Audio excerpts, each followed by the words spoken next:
"I have a proposition for you, Simone," he said, his voice smooth as aged whiskey as he closed the distance between them on the moonlit rooftop garden. "Chief Operations Officer, triple your current salary, equity that would make you independently wealthy within 5 years." Simone Laurent's expression remained carefully neutral, though her pulse quickened, not with excitement, but with the familiar wariness that came from years of navigating spaces where her presence was barely tolerated, let alone valued. She set her champagne flute on the stone ledge with deliberate precision. "And what exactly would this role entail beyond the official responsibilities, Mr. Whitmore?" Donovan Whitmore's smile was practiced, confident. At 52, he'd perfected the art of getting what he wanted. "I think we both feel the connection between us. I'm simply suggesting we explore it, professionally and perhaps personally." The city sprawled 60 stories below them, a glittering testimony to the kind of power and wealth Donovan wielded with casual ease. To most women, his offer would seem irresistible. To Simone, it was insultingly transparent. She met his gaze without flinching, her dark eyes reflecting the city lights like polished onyx. "Mr. Whitmore, I'm going to be very clear with you. I work for what I earn. I am not, have never been, and will never be for sale. Not for any amount of money or opportunity." The words landed like a physical blow. In Donovan Whitmore's world, a world of billion-dollar acquisitions and luxury penthouses, everything had a price: loyalty, companionship, affection, access. He'd built his empire on understanding exactly what motivated people and how much it cost to secure their cooperation.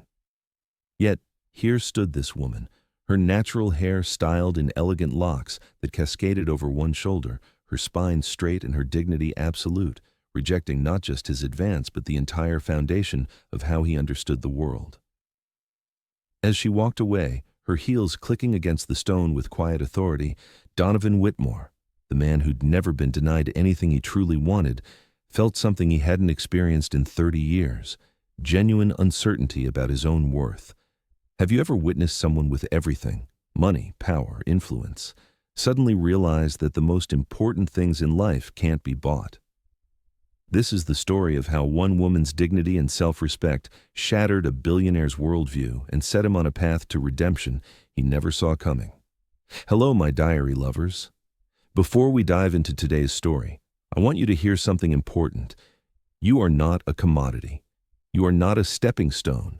You are not a prize to be won or a trophy to be displayed. Your worth was established long before any man walked into your life, and it remains unchanged whether he recognizes it or not. To every woman who's ever been made to feel that her value was negotiable, that her dignity could be compromised for the right price, that her boundaries were suggestions rather than sacred ground, this story is for you. To the single mothers working 2 jobs, to the women who chose integrity over security, to those who walked away from situations that looked good on paper but felt wrong in their spirit, you already know what Simone is about to teach this billionaire. If that message resonates in your soul, type in the comments, "I am not for sale." Let's fill this space with the voices of women who know their worth. I'm your host, and today I'm sharing the story of how one woman's unshakable self-respect shattered a billionaire's worldview and set him on a path to redemption he never saw coming. If you've ever had to teach someone that you are a human being, not a transaction, give this video a like. And if you believe in the power of dignity to transform lives, subscribe to Dear Love Diaries for more stories that honor the strength and wisdom of women who know their value. Donovan Whitmore hadn't always been the cold, calculating businessman he'd become. At 25, fresh out of MIT with a computer science degree and revolutionary ideas about data encryption, he'd been brilliant but idealistic. He'd married young, too young really, his college sweetheart Elena, and had 2 children before he turned 30. Daniel was born when Donovan was 21 and still finishing his master's degree. Sophia arrived 3 years later, when he was 24 and drowning in student loans, a new baby, and the terrifying pressure of providing for a growing family. That pressure had driven him to take risks, to accept compromises, to gradually prioritize profit over the principles that had initially motivated him. His first investor meeting had been a disaster, 5 straight rejections from venture capitalists who couldn't grasp his vision. The sixth, however, had offered him $2 million for 45% of his fledgling company. Desperate, with a toddler and an infant and a wife who'd put her own career dreams on hold to support his, Donovan had accepted. He hadn't understood he was making the first of many compromises that would gradually erode his idealism and his marriage. As Whitmore Global Technologies grew, so did the gulf between who he'd wanted to be and who he was becoming. The board wanted returns. Investors demanded growth. His family needed him present, but the company needed him more, or so he told himself. Each compromise made the next one easier. Each missed recital, each broken promise, each weekend sacrifice to work. Eventually, the idealistic engineer was replaced by a ruthless CEO who saw the world as a series of calculable transactions. His marriage hadn't survived. By the time Daniel was 10 and Sophia was 7, Elena had had enough of being a single parent in a 2-parent household. The divorce had been bitter, expensive, and entirely his fault. His second marriage, 5 years later, had lasted barely 3 years before collapsing under the weight of his affair with a marketing consultant young enough to be his daughter. Now, at 52, with a multi-billion-dollar empire and relationships so transactional they might as well have been spreadsheet formulas, Donovan had convinced himself this was simply how the world worked. That romance was another market where everyone had a price, and smart operators understood the exchange rate. Now, 5 months before the retreat, Donovan Whitmore stood at the floor-to-ceiling windows of his corner office at Whitmore Global Technologies, 58 floors above Manhattan, watching the evening traffic inch through streets he'd never had to navigate himself. The city sprawled beneath him like a glittering chessboard, and he was its master player. His reflection in the glass showed a man who'd aged well, silver threading through dark hair, a face kept youthful by good genes and better skin care, a body maintained by personal trainers and controlled portions. He wore power like his custom suits, perfectly tailored and utterly natural. "Mr. Whitmore," his assistant's voice interrupted through the intercom, "your 6:30 appointment is here." Donovan glanced at his Patek Philippe. 6:30 on a Friday evening. He'd deliberately scheduled this meeting after hours, a test. The truly committed executives understood that Whitmore Global came first, always. Those who couldn't demonstrate that level of dedication rarely lasted. "Send her in." The door opened with a whisper of expensive hinges. Donovan waited 5 calculated seconds before turning, a power move he'd perfected over decades of boardroom dominance. But when he finally faced his new director of operations, his rehearsed smile faltered. Simone Laurent stood just inside his office, neither tentative nor presumptuous. She wore a charcoal gray suit that spoke of quality rather than extravagance. Her locks swept into an elegant updo that framed a face of striking beauty. High cheekbones, warm brown skin that seemed to glow in the amber light of the setting sun, and eyes that assessed him with the kind of intelligence that couldn't be bought or intimidated. "Mr. Whitmore." Her voice was rich, measured, professional. "Thank you for making time in your schedule." Donovan recovered quickly, crossing the space with his hand extended. "The pleasure is mine, Ms. Laurent. Your reputation precedes you." This wasn't entirely false. He'd reviewed her credentials thoroughly.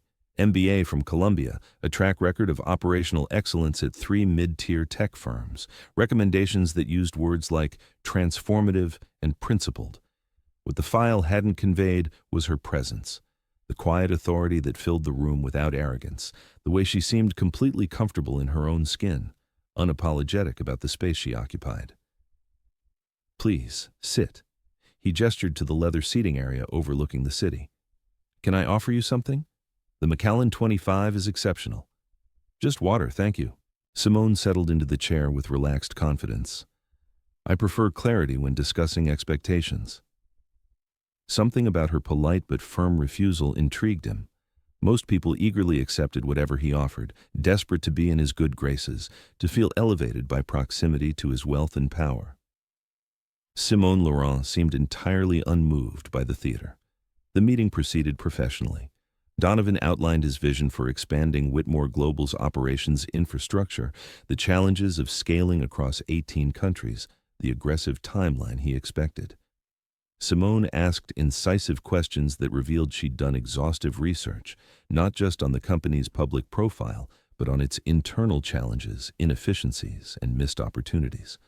She took minimal notes, maintaining eye contact in a way that suggested she was cataloging not just his words, but his character. "Your resume is impressive," Donovan said as the formal discussion concluded, "but I'm curious. Why Whitmore Global? You could have joined any of the big tech firms with less demanding cultures." Simone considered him thoughtfully before answering. "Because Whitmore Global has the potential to lead the industry in ethical technology deployment, and because your operations infrastructure is currently undermining that potential." She paused, her expression remaining pleasant but direct. "I was hired to solve problems, Mr. Whitmore, not to pretend they don't exist." Most new hires spent their first meeting trying to impress him. Simone Laurent had just pointed out his company's failures with the same calm confidence most people reserved for compliments. A genuine laugh escaped him, not the calculated chuckle he typically deployed in business settings, but actual amusement. "That's refreshingly direct. If you wanted someone to simply agree with everything you say, you hired the wrong person." Her smile was professional, but carried a warmth that somehow didn't quite reach her eyes, as if she'd learned long ago to be pleasant without being available. As she gathered her materials to leave, Donovan found himself reluctant to end the meeting. "Perhaps we could continue this discussion over dinner.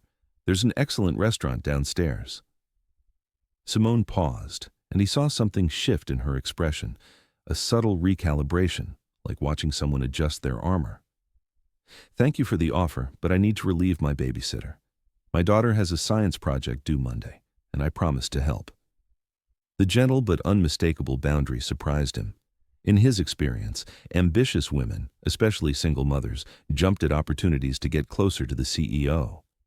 Yet Simone had declined without apology or elaborate excuse, simply stating that her priority lay elsewhere. "Of course," he recovered smoothly. "Family commitments are important." "Family is the most important," she corrected him quietly, extending her hand for a professional shake. "Always.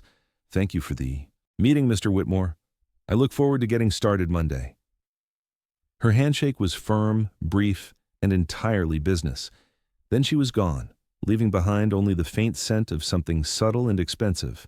Not perfume exactly, but maybe shea butter and confidence. After she left, Donovan remained standing in his office, the encounter replaying in his mind. There had been something different about Simone Laurent, an immunity to the gravitational pull of his wealth and status that both intrigued and unsettled him. For the first time in longer than he could remember, Donovan Whitmore felt genuinely curious about another person, not as a potential acquisition or conquest, but as a puzzle he couldn't immediately solve. Simone's first 3 months at Whitmore Global confirmed what she'd experienced at every predominantly white tech company. She was simultaneously hyper-visible and invisible. Hyper-visible as the only black woman at the executive level, her natural locks drawing commentary disguised as compliments. "Your hair's so interesting," from the CFO's wife at a company dinner. "Is it heavy?" from a curious VP in the elevator. "My daughter wants braids. Where do you get yours done?" from well-meaning white colleagues who didn't understand why the question was exhausting.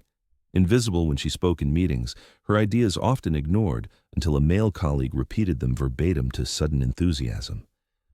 "As Simone just said," became her most used phrase, a gentle reminder that forced acknowledgement. She'd learned long ago to navigate these spaces without letting them diminish her, to modulate her tone so she sounded confident without being labeled aggressive, to smile more than felt natural so she seemed approachable, to work twice as hard for half the recognition and to do it all without complaint because that's what survival in corporate America demanded. But she was tired of surviving. She wanted to thrive, and she wanted to build spaces where other black women wouldn't have to armor themselves just to do their jobs. Over those 3 months, Simone proved herself exceptional. She identified inefficiencies in Whitmore Global's supply chain that had been draining $7 million annually. She restructured the project management protocols, reducing missed deadlines by 34%. She implemented a hybrid work policy that increased productivity while improving employee satisfaction scores for the first time in 5 years. The executive team, initially skeptical of an outsider making sweeping changes, quickly became her advocates. The Laurent effect, Donovan overheard his CTO telling the CFO in the executive lounge.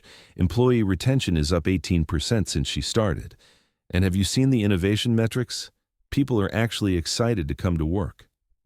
My team used to dread Monday morning meetings, the CFO replied. Now they come prepared with solutions instead of excuses. Whatever she's doing, we need to bottle it. Donovan found himself creating reasons to interact with her. Operations reviews that could have been delegated to department heads. Strategy sessions where her presence wasn't strictly necessary. Casual walkthroughs of her department under the guise of staying connected to ground-level operations. Each interaction left him more intrigued.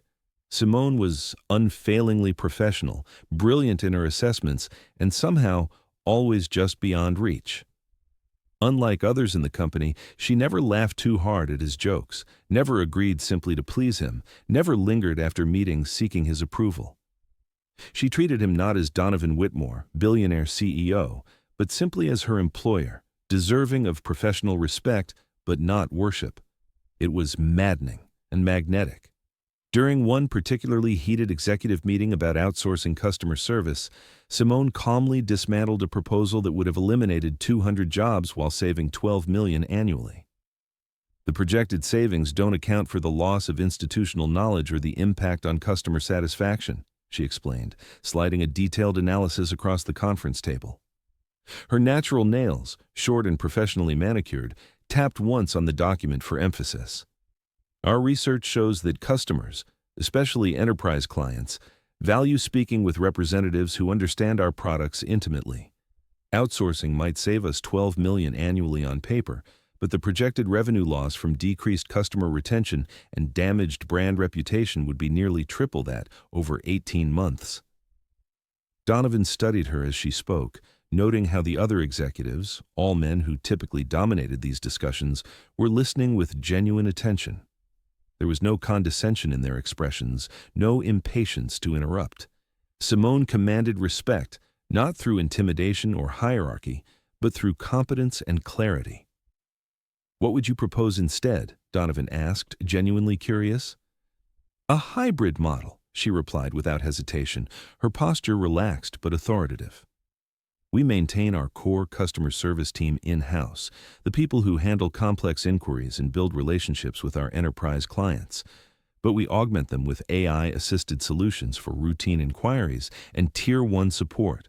This preserves the human touch where it matters most while still achieving approximately 65% of the cost savings in the original proposal. More importantly, we retain our people and our reputation." The solution was elegant, balanced, and preserved jobs while still addressing financial concerns. Donovan found himself nodding in agreement, impressed not just by her analysis, but by her ability to find middle ground where others saw only extremes. "Implement it," he decided, "and I want weekly metrics on both customer satisfaction and cost savings for the first quarter." As the meeting concluded, Donovan noticed something else unusual. Simone didn't linger to bask in her victory or seek his approval. She simply gathered her materials, exchanged a few words with colleagues about implementation next steps, and moved on to her next commitment. Her confidence wasn't performative. It was simply part of who she was, as natural and unshakable as her melanin-rich skin or her distinctive locks. Later that afternoon, Donovan found himself reading through Simone's complete personnel file. The file revealed details that both surprised him and made perfect sense. Simone had worked her way through college as a single mother, earning her undergraduate degree in business while raising her daughter Zara. Her MBA from Columbia had been achieved through a combination of merit scholarships, student loans, and night classes while working full-time. Before joining Whitmore Global, she'd transformed operations at 2 struggling tech companies, saving one from bankruptcy and helping the other become attractive enough for acquisition by a Fortune 500 firm. But what the file couldn't capture was what made Simone different from anyone else in Donovan's orbit, her unwavering sense of self-worth that seemed completely independent of external validation. In a world where he was accustomed to people deriving their value from his approval, Simone's self-contained dignity was both refreshing and unsettling. She didn't need him to tell her she was brilliant. She already knew. At the quarterly executive retreat in the Berkshires, held in late September as Q3 concluded, the company had rented an exclusive mountain resort. After a full day of intensive strategy sessions, the evening shifted to cocktails and networking on the main terrace. Donovan spotted Simone standing slightly removed from the crowd, gazing at the mountains silhouetted against the twilight sky. She'd changed from her business suit into a deep burgundy dress that somehow managed to be both elegant and understated, the kind of effortless style that came from knowing exactly who you were and refusing to apologize for it. "Not one for office politics?" he asked, approaching with 2 glasses of champagne. She accepted the glass with a small nod of thanks, a ghost of a smile playing at the corners of her mouth. "I find it more valuable to observe than to perform." "And what have you observed about Whitmore Global so far?" He leaned against the stone railing, closer than strictly professional, but not inappropriately so. Simone took a sip of champagne, considering her words. That it's a company of brilliant individuals who sometimes forget the power of true collaboration, and that its leadership values results over process, sometimes to its detriment. "You mean me," Donovan said, more amused than offended. "You set the tone, Mr. Whitmore." Her gaze was direct, unfiltered by the deference he was accustomed to. "The company reflects your priorities." "And what do you think those priorities are?" Isabella took another sip before answering, her expression thoughtful. "Growth, innovation, excellence, all admirable." She paused, turning to face him fully. "But sometimes at the expense of sustainability and human connection. You've built an empire, Mr. Whitmore, but empires without heart tend to crumble from within." The assessment was uncomfortably accurate. Donovan found himself wanting to defend his approach, but also genuinely curious about her perspective. "And what would you prioritize differently?" "I wouldn't presume to tell you how to run your company," she said with a slight smile that suggested she absolutely had thoughts on the matter. "But in my experience, organizations that value people as much as profits tend to achieve both more sustainably. When employees feel like assets instead of human beings, you get compliance. When they feel valued, you get innovation." Their conversation continued as the sky darkened and stars emerged over the mountains.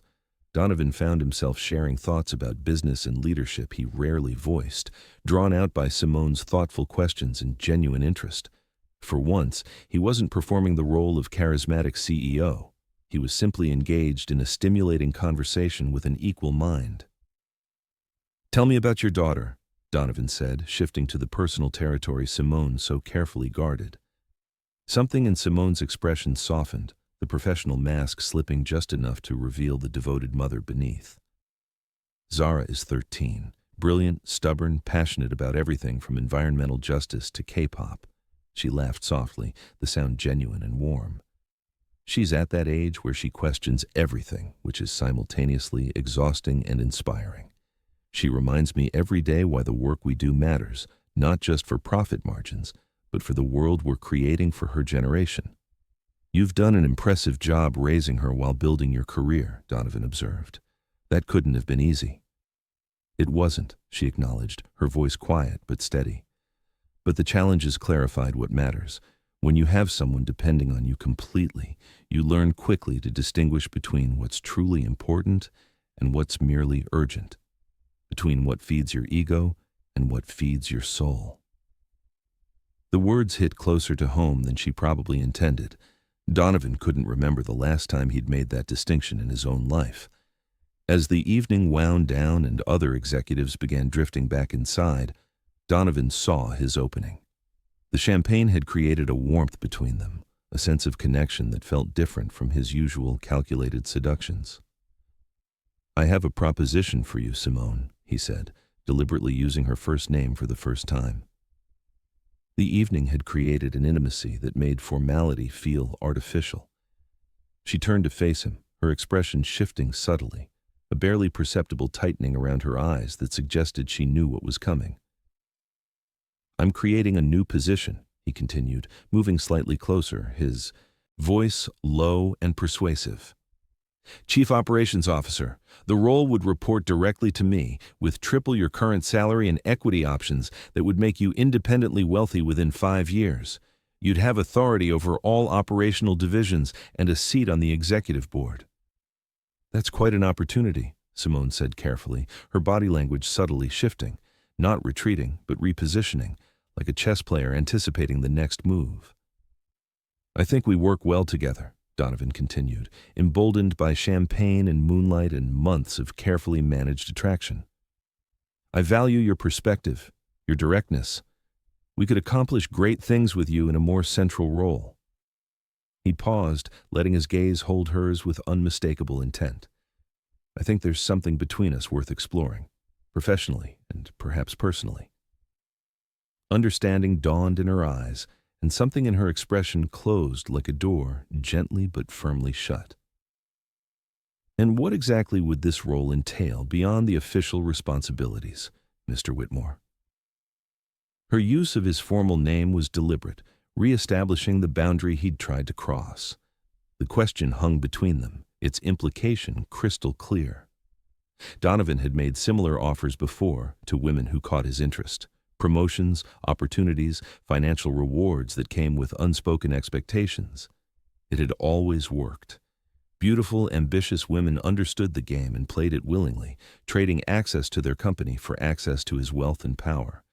But something in Simone's steady gaze told him she was not, and would never be, one of those women. I think we have a connection worth exploring, he said, his voice smooth despite the first flutter of uncertainty. Professionally, and perhaps beyond. Simone set her champagne glass down on the stone railing with careful precision, the movement deliberate and final. When she spoke, her voice was quiet but carried the weight of absolute conviction. Mr. Whitmore, I'm going to be very clear with you, because I respect you enough to be honest rather than polite. She paused, making sure she had his complete attention. I'm interested in advancing at Whitmore Global based solely on my merits and contributions. If you're offering me a promotion because you value my work, I'm honored, and I'd be happy to discuss the role's responsibilities and expectations through proper channels with HR present. She let that sink in before continuing, her gaze never wavering. But if you're offering it with other expectations, if you think my advancement should come with personal access, then I must decline immediately and clearly. I work for what I earn, Mr. Whitmore. I am not, have never been, and will never be for sale, not for any amount of money, any opportunity, or any promise of security. The words landed like stones dropped into still water, creating ripples that would change everything. Donovan felt a flash of irritation, quickly masked by years of controlling his expressions in high-stakes negotiations. You misunderstand me, Simone. I don't think I do, she interrupted gently but firmly, and there was something in her tone, not anger, but deep, bone-tired recognition of a pattern she'd seen too many times before. I've worked hard enough, proved myself sufficiently, and compromised my dignity never. That's not going to change now, regardless of the price tag attached. The silence between them felt vast, filled with the weight of everything unsaid. Somewhere in the distance, laughter drifted from the terrace as other executives enjoyed their evening, oblivious to the tectonic shift happening in this quiet corner. I should return to my room, Simone said finally, her voice returning to its professional cadence. My daughter will be calling for our nightly check-in. Thank you for the conversation and the champagne, Mr. Whitmore. She walked away with the same quiet dignity she'd demonstrated from the first moment he'd met her, her heels clicking against the stone with a rhythm that sounded like punctuation marks on a statement that needed no elaboration. As she disappeared into the resort, Donovan remained motionless, experiencing a sensation so foreign he barely recognized it. It wasn't just rejection, he'd faced that in business deals often enough. It was the uncomfortable recognition that for the first time in years, someone had seen through him completely and found him fundamentally wanting. And, strangest of all, instead of dismissing her judgment with the defensive armor of his wealth and power, Donovan found himself wondering if she might be right. If the man he'd become, the one who thought everything and everyone had a price, was someone worth being at all. If you've ever had to teach someone that your dignity is not negotiable, that your worth is not for sale, and that some things cannot be bought. I see you. Drop a like if Simone's words resonated with your spirit, and if you've ever walked away from something that looked good on paper but felt wrong in your soul, share your story in the comments. Chapter 2. The morning after the retreat, Donovan skipped the group breakfast, choosing instead to have coffee alone on his suite's private balcony. Simone's words had kept him awake most of the night, triggering an uncomfortable self-examination he hadn't experienced in years. I work for what I earn, Mr. Whitmore. I am not, have never been, and will never be for sale. The simplicity and dignity of her statement haunted him. Had he really become the kind of man who assumed everyone and everything could be bought? When had he crossed that line from strategic thinking to fundamental moral corruption? His initial anger at her rejection, how dare she speak to him that way, didn't she understand what he was offering, had given way through the sleepless hours to something more disturbing. The nagging sense that Simone had seen something fundamental about him that he'd been avoiding acknowledging for years. He'd become a man who measured human relationships in transactions, who viewed affection as currency, who believed wealth and power exempted him from the basic requirement of treating people as people rather than acquisitions. And for the first time in decades, that realization made him deeply ashamed. The retreat concluded with a final strategy session where Simone presented her department's quarterly goals. She was professional and focused, giving absolutely no indication that anything unusual had transpired between them the previous evening. If anything, she seemed more at ease than ever, as if setting that boundary had freed her from some burden of anticipation she'd been carrying. Donovan found himself watching her with new eyes, noting how she credited her team members by name for various initiatives, how she addressed questions directly without defensiveness, how she seemed genuinely invested in the company's mission beyond just climbing the corporate ladder or securing her next promotion. She wasn't performing for him. She was simply being herself, take it or leave it. And for reasons he couldn't quite articulate, that self-possession was more attractive than any calculated seduction could ever be. Back at Whitmore Global headquarters on Monday, Donovan threw himself into work, trying to push the uncomfortable feelings aside. He maintained a professional distance from Simone over the following 3 weeks, their interactions limited to necessary meetings and email exchanges. If she noticed the change in his behavior, she gave no indication, continuing to excel in her role with the same quiet competence that had first caught his attention. But something had shifted inside him. Simone's words had cracked open a door he'd kept carefully sealed for years. And now light was streaming through, illuminating things he'd preferred to keep in shadow. He found himself noticing details he'd previously overlooked. The exhaustion in his executive assistant's eyes after he demanded she work through another weekend. The nervous deference of junior employees who clearly feared his criticism more than they valued his approval. The transactional nature of nearly every relationship in his life. Business associates who wanted his money or connections, women who wanted his status or generosity, even his adult children who only called when they needed something. When had he become so isolated? When had his wealth become a wall instead of a bridge? 3 weeks after the retreat, one evening, working late as usual, he overheard a conversation from the break room near his office. "How's Zara doing with the environmental science project?" a woman's voice asked. Marissa from accounting, he thought. "Getting there," Simone replied, warmth evident in her tone.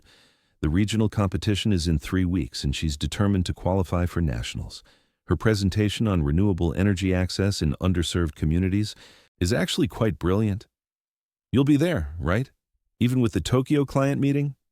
"Absolutely. I've arranged to take the red eye Friday night after the client dinner.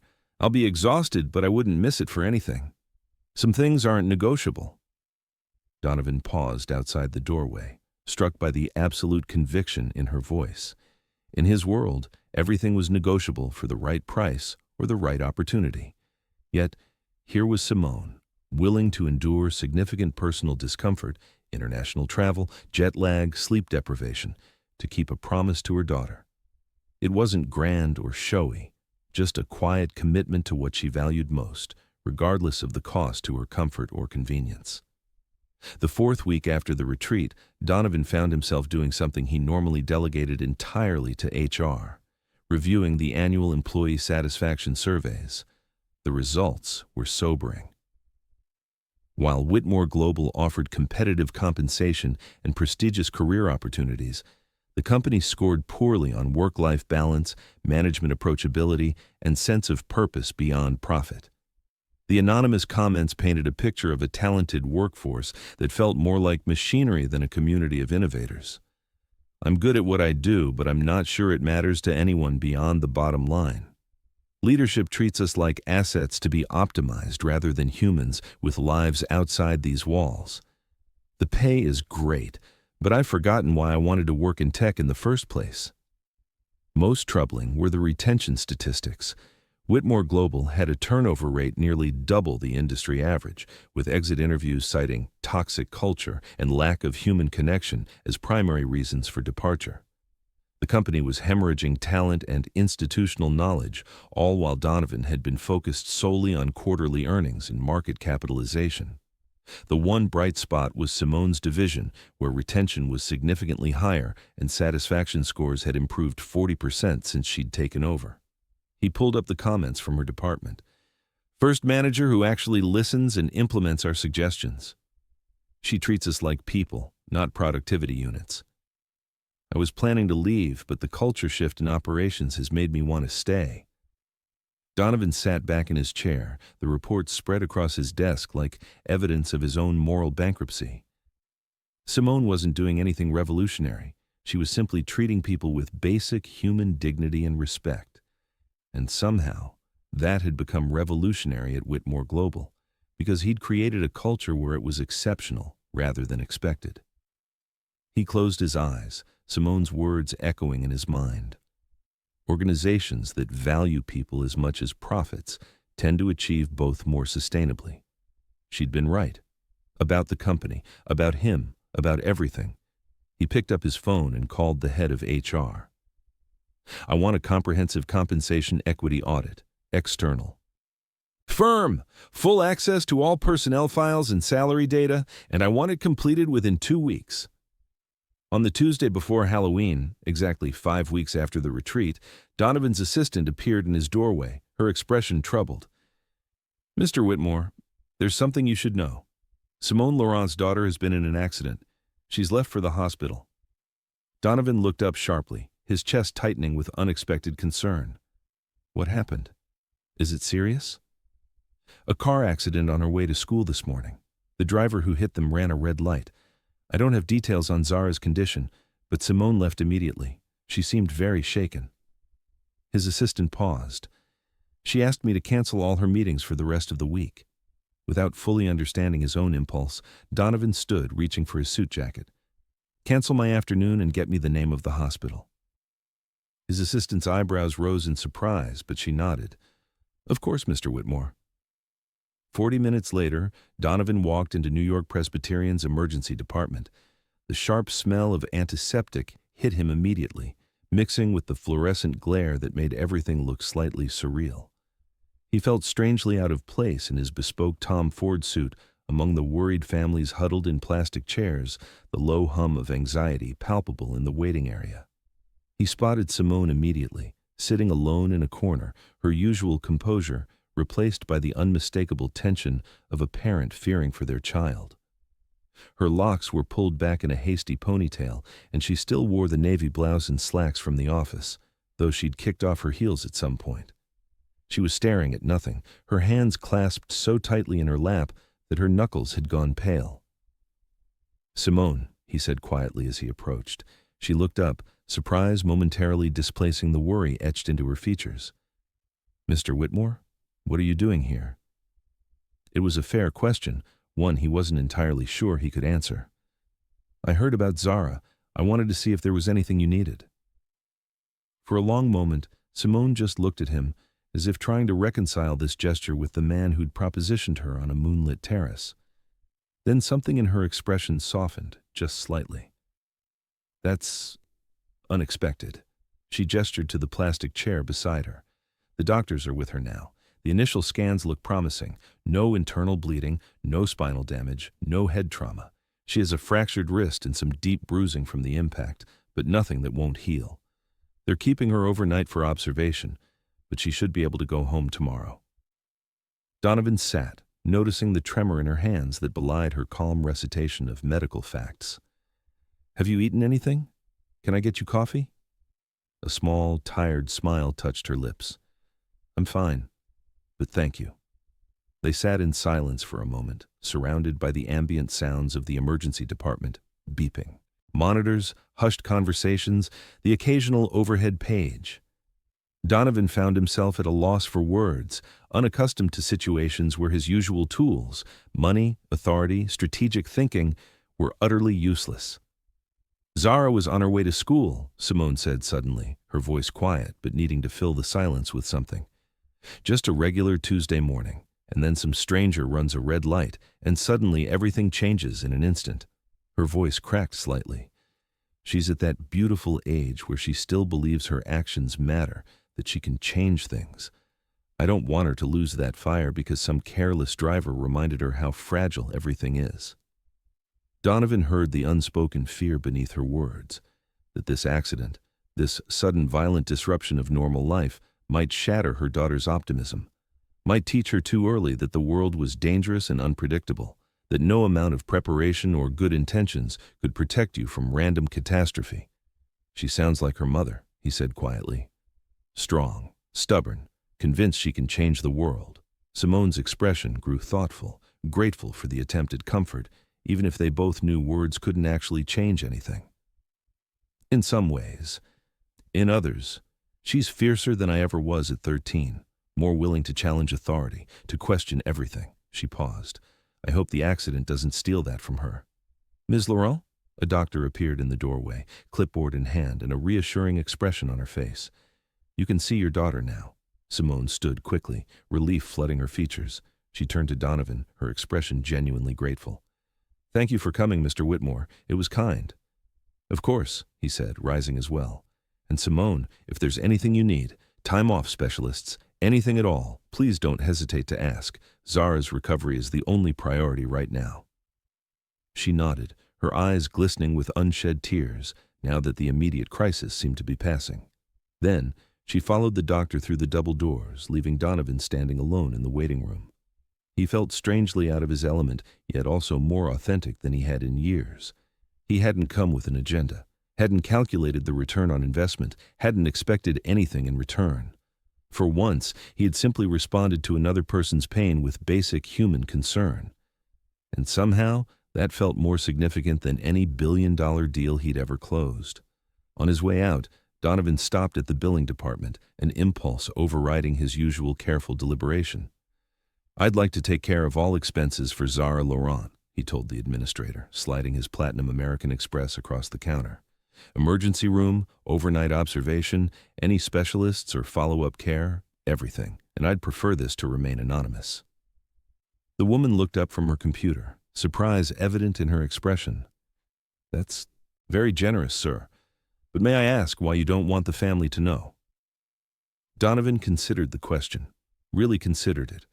A month ago, he would have wanted the recognition, would have calculated how this gesture might soften Simone's rejection or create a sense of obligation. But something fundamental had shifted. "Because some things shouldn't be transactions," he finally said, the words feeling foreign but right in his mouth. "They should just be human." As he walked to his waiting car, Donovan felt a strange lightness in his chest.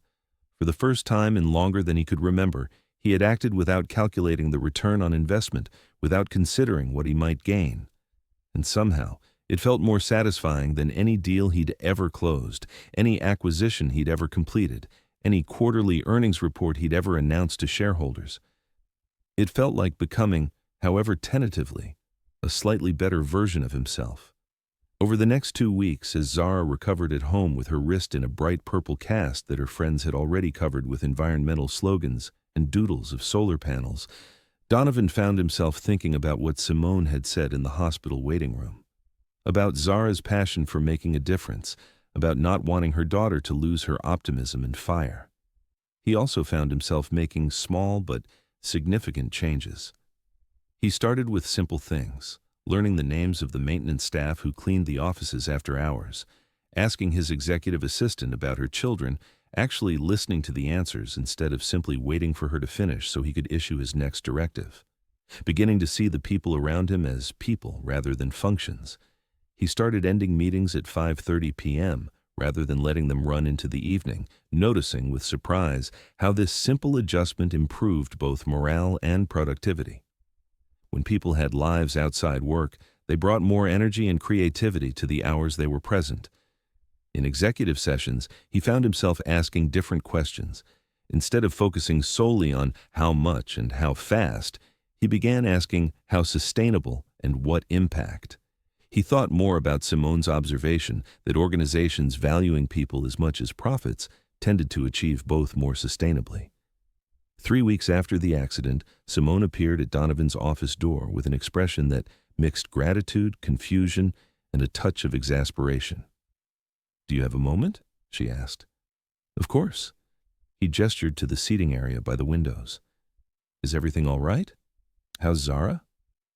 "Zara's fine. Her wrist is healing well, and she's already back to practicing her presentation, though the cast makes it challenging."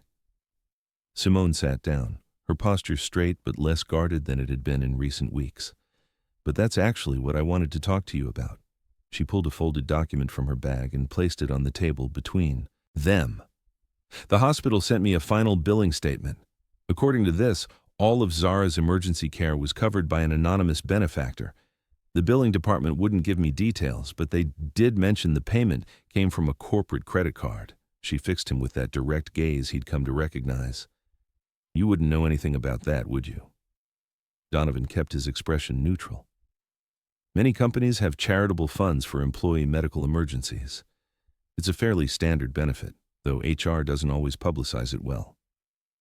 "Whitmore Global doesn't have that program," Simone said flatly. "I would know. I reviewed all our benefit structures last quarter when I was implementing the hybrid work policy." He said nothing, and in the silence, understanding dawned in her eyes. "Donovan," she said quietly, using his first name for the first time since the retreat, "you can't just pay my bills without asking." "I didn't pay your bills," he replied honestly, meeting her gaze steadily.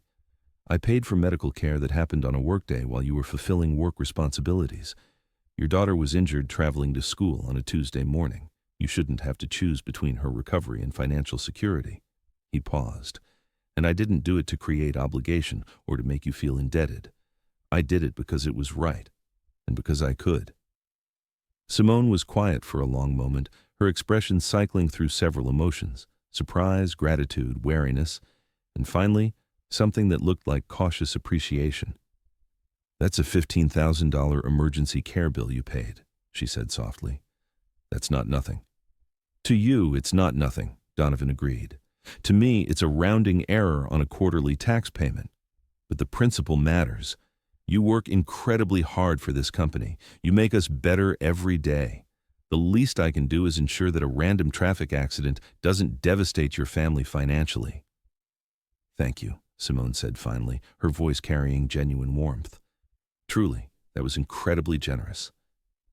She paused, then added firmly, "But from now on, if you want to help me or my daughter in any way, I need you to ask first. I need my autonomy, even in kindness, especially in kindness." "Understood," Donovan agreed immediately. "I'm still learning where those boundaries are. I appreciate your patience in teaching me." "You're getting better at it," she acknowledged with a small smile. "A lot better, actually."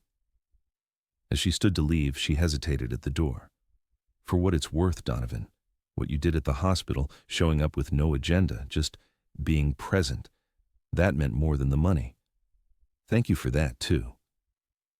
After she left, Donovan sat in the quiet of his office, feeling that same strange lightness he'd experienced at the hospital. He'd acted with genuine care, and while she'd called him out for overstepping, she'd also acknowledged his growth. It was a start. For the emergency board meeting he'd called in mid-November, Donovan prepared a presentation that departed significantly from his usual focus on market dominance and shareholder returns. The compensation equity audit had returned 2 weeks earlier, and its findings had been devastating. Women and minorities at Whitmore Global were paid an average of 23% less than white male counterparts with identical qualifications and experience. The pattern was systematic, undeniable, and entirely his responsibility as CEO. Simone had been hired at $185,000, $30,000 less than her white male predecessor, despite having superior credentials and more relevant experience. "The data is clear," he told the initially skeptical board members, clicking through slides that showed the correlation between employee satisfaction and long-term profitability. Companies with engaged workforces and strong ethical foundations outperform their competitors over extended timeframes. "We've been burning through talent and goodwill in pursuit of short-term gains, and it's not sustainable. We're hemorrhaging institutional knowledge and innovation capacity." He advanced to the next slide, showing the compensation disparities. "More troubling is what this audit revealed about our values, or lack thereof. We've been systematically undervaluing women and minorities for years. This isn't just ethically wrong. It's terrible business. We're underpaying our best talent and wondering why they leave for competitors who recognize their worth." "This is quite a shift in philosophy, Donovan," remarked Jonathan Winters, the longest-serving board member who'd invested in Whitmore Global when it was still a garage startup. "What prompted this new direction?" Donovan paused, considering how much to reveal. "Let's just say I've been reminded recently that the most valuable assets in this company aren't our patents or our market share. They're our people and the culture we create, and we've been failing them." He outlined his proposed changes: immediate compensation, equity adjustments, revised hiring and promotion practices, mandatory unconscious bias training for all managers, transparent salary bands, and a commitment to diverse candidate slates for all leadership positions. "It's going to impact the bottom line this quarter," he acknowledged, "significantly. We're talking about nearly $40 million in equity adjustments and ongoing increases to maintain parity. But the cost of not doing this, in continued turnover, damaged reputation, and lost innovation, is far higher." To his surprise, the board approved his proposed changes with minimal resistance. Several members even expressed relief that someone had finally addressed the company's troubling turnover rates and declining innovation metrics. As the meeting concluded, Winters pulled Donovan aside, his weathered face creasing with something that looked like pride. "I've known you since you were pitching your startup from that Brooklyn 1990 workshop," he said quietly. "This is the first time in years I've seen a glimpse of that original Donovan Whitmore, the one who wanted to change the world, not just conquer it." Donovan nodded, feeling a strange mix of embarrassment and pride. "I lost sight of some things along the way. I'm trying to correct course." "Well, whatever or whoever inspired this change," Winters said with a knowing look, "I'm glad for it. The company needs the visionary as much as it needs the executor. Maybe more." The day after the board meeting, Donovan asked Simone to come to his office. When she arrived, he gestured to the seating area rather than his desk. This conversation required equality, not hierarchy. "I owe you more than an apology," Donovan said, sliding the compensation equity analysis across the coffee table to where Simone sat. "The board approved comprehensive equity adjustments yesterday, but I wanted to speak with you personally first." He watched as she reviewed the document, her expression carefully neutral, but her jaw tightening as she read. "We hired you at $185,000, he continued, not waiting for her to speak. "Your predecessor, a white man with weaker credentials and less relevant experience, made $215,000. The equity audit revealed this pattern across the entire company, but learning about your specific situation felt particularly shameful." Simone set down the document, her voice quiet but steady. "I'm not surprised. I negotiated hard for that $185,000, harder than I should have had to.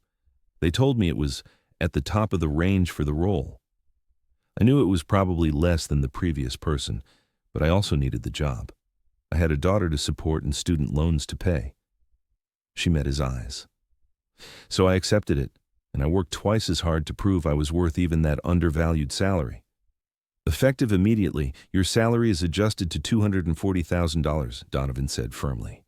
which accounts for both the initial inequity and the exceptional work you've done over these past 5 months. And it's retroactive to your start date. You'll receive back pay for the difference in your next check. Thank you, Simone said, and he could hear the genuine gratitude beneath the words. But then her expression shifted to something more complex. But Donovan, this isn't just about fixing my salary. It's about the hundreds of other women and people of color who've been systematically undervalued at this company, who were told their worth was less, who believed it, who never had someone conduct an audit and make it right. I know, Donovan said quietly. That's why the equity adjustments are company-wide. Every employee identified in the audit is receiving corrections. But I needed you to know personally that I see this now, that I understand how I've perpetuated a system that devalued you before you even walked through our doors. And I'm sorry I didn't see it before. Simone nodded slowly, something softening in her expression. People can change, Donovan. Not everyone does, but some people genuinely can. You're proving that's possible. I'm trying, he said. Every day I'm trying. As she stood to leave, Simone paused at the door. The compensation equity work, that's real change. That's the kind of thing that will outlast both of us at this company. Thank you for having the courage to do it. After she left, Donovan returned to the window, looking out at the city that had once seemed like his kingdom to command.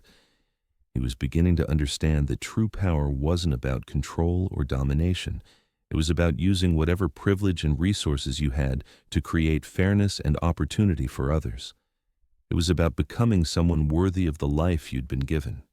3 months after the night on the terrace, Donovan found himself alone in an elevator with Simone for the first time since their uncomfortable exchange.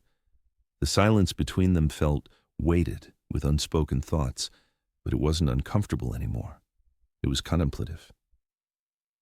I hear Zara's wrist has fully healed, Donovan said as they descended from the executive floor, and that she qualified for the regional competition next week. Simone looked surprised at the personal inquiry. Yes, the cast came off last week, and she's already back to her old self, if anything, more determined than before. The accident made her angry about traffic safety, so now she's incorporating pedestrian infrastructure into her environmental presentation. She laughed softly. Everything becomes part of her worldview. She sounds remarkable, Donovan said sincerely. I'd like to attend the competition, if that would be welcome. I'm genuinely interested in seeing these young innovators at work, and I'd like to support Zara after everything she's been through. The elevator reached the lobby, but neither moved to exit immediately. I think she'd like that, Simone said, studying him with that assessing gaze he'd come to appreciate rather than fear. She's been asking questions about you ever since the hospital bills thing. I told her you paid for her care, and she was very impressed that a CEO would do something like that.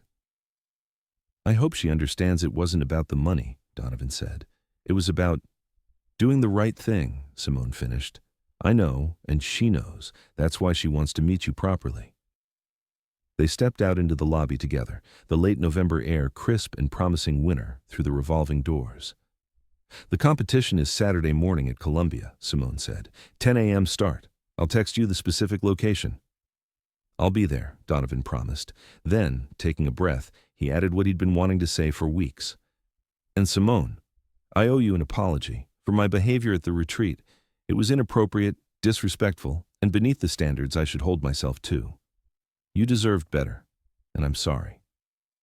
She nodded slowly, accepting his words without elaboration, but with acknowledgement in her eyes. Thank you for saying that. Genuine apologies are rare, especially from people in positions of power.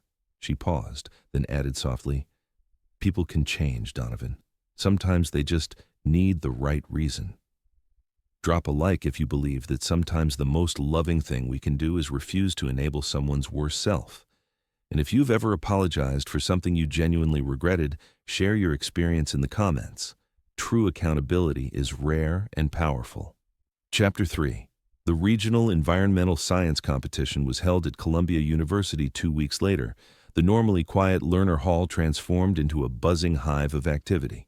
Poster boards lined the walls, the smell of fresh printer ink mixing with coffee and nervous teenage energy. Young voices overlapped, passionate, articulate, convinced they could change the world. Donovan felt strangely nervous as he entered, dressed in casual clothes rather than his usual business attire, jeans and a charcoal sweater that made him look more like someone's father than a billionaire CEO. He spotted Simone in the audience, sitting between an older woman who shared her elegant features and warm brown skin, her mother clearly, and a young man who kept glancing at his phone. Simone waved when she saw him, gesturing to the empty seat they'd saved. "Mr. Whitmore," she greeted him warmly as he approached. "This is my mother, Claudette Laurent. She flew up from Louisiana just for this, and this is my nephew Jordan. My brother Marcus couldn't make it today, but he insisted Jordan represent the family.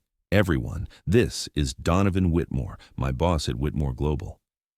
"The boss who actually let her take time off for this," Claudette said with an approving nod, her Louisiana accent still strong after decades in New York. "That's a rarity. Thank you for that, Mr. Whitmore." "Please, call me Donovan, and it's the least we could do," he replied, settling into the seat beside Simone. "Where's Zara?" "Backstage, probably pacing and rehearsing," Simone said with a mother's fond exasperation. "She's presenting in the third slot, station 17, green section." They sat through the first two presentations, both impressive in their technical sophistication and genuine passion. These weren't kids checking boxes for college applications.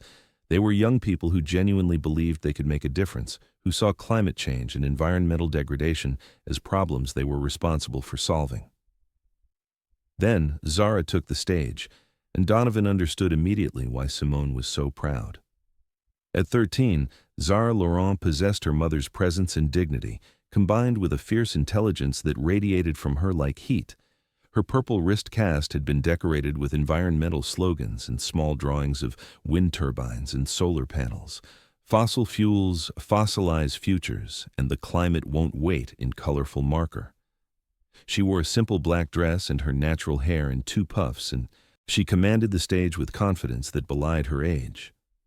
"Renewable energy access isn't just an environmental issue," she began, her voice clear and passionate. "It's a justice issue. When we talk about underserved communities lacking access to clean, affordable energy, we're talking about my grandmother's neighborhood in Louisiana. We're talking about my friend's family in the Bronx.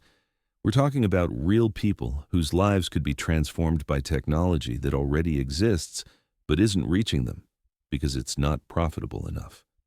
Donovan glanced at Claudette, who was beaming with pride, tears glistening in her eyes. For the next 15 minutes, Zara laid out a comprehensive plan for implementing community-owned renewable energy cooperatives in urban low-income neighborhoods, complete with financial models, partnership structures, and pilot program designs. She'd done research that would have impressed Whitmore Global's strategic planning department. But what struck Donovan most was her belief, the absolute conviction that this wasn't just a school project, but a blueprint for actual change she intended to help create. When the judges finished their questions and dismissed Zara, she returned to her seat in the staging area, but not before stopping briefly by their row. Her face was flushed with adrenaline and hope. "Mom, did you see how Judge Martinez nodded when I talked about the financing structure?" "I saw, baby. You were brilliant," Simone said, reaching out to squeeze her daughter's hand. "This is Mr. Whitmore, Donovan, from my company. He wanted to see your presentation." Zara's eyes widened. "Oh, you're the one who paid for my hospital stuff." Before Donovan could respond, she extended her hand for a firm handshake. "Thank you for that. My mom told me you didn't have to, but it really helped." "You're very welcome," Donovan said, charmed by her directness. "Your presentation was exceptional. The community ownership component of your renewable energy cooperative model is brilliant. It addresses the trust issues that typically prevent community buy-in. How did you think to include that element?" Zara's entire face lit up at the specific technical question. "Because top-down solutions don't work in communities that have been systematically excluded from decision-making. If people don't have ownership, real ownership, not just token participation, they won't invest in maintaining the infrastructure. It has to be theirs, not something imposed by outsiders who think they know better." An official called for competitors to return to the staging area, and Zara had to leave, but she flashed Donovan a quick smile. "Can we talk more after? I have like a million questions about corporate renewable energy investment." "I'd be honored," Donovan said, meaning it completely. After all the presentations concluded, the judges deliberated for what felt like hours. Zara returned to sit with her family, bouncing her leg nervously until Simone placed a calming hand on her knee. When the awards ceremony finally began, Zara placed first in her category and qualified for the national finals in Washington, D.C., which would be held in early December. The pure joy on her face as she accepted the medal and certificate reminded Donovan of his own early successes, before money and power had complicated everything, when achievement meant creating something meaningful rather than accumulating more wealth. 2 weeks later, Donovan sat across from Simone and Zara at a casual Italian restaurant in Brooklyn, far from the exclusive Manhattan establishments where he typically dined, but warm and welcoming in a way those places never were. Red checkered tablecloths, the rich smell of tomato sauce and garlic, families laughing at nearby tables. It was Simone's choice, a place she and Zara considered their special occasion spot. "So you really started Whitmore Global in a workshop?" Zara asked, her enthusiasm for technology extending to its history. "Like Apple and Microsoft?" "A rented workshop in Brooklyn with spotty electricity and no heating," Donovan confirmed, smiling at the memory. "I slept on a futon next to my servers for the first year because I was too broke to rent both a workspace and an apartment. The landlord thought I was crazy." "What made you believe in your idea so much?" Zara leaned forward, genuinely curious. "Even when no one else did? Even when you were broke and cold and eating ramen every day?" The question gave Donovan pause. It had been so long since he'd thought about those early days, about the pure conviction that had driven him before money and power became his metrics for success.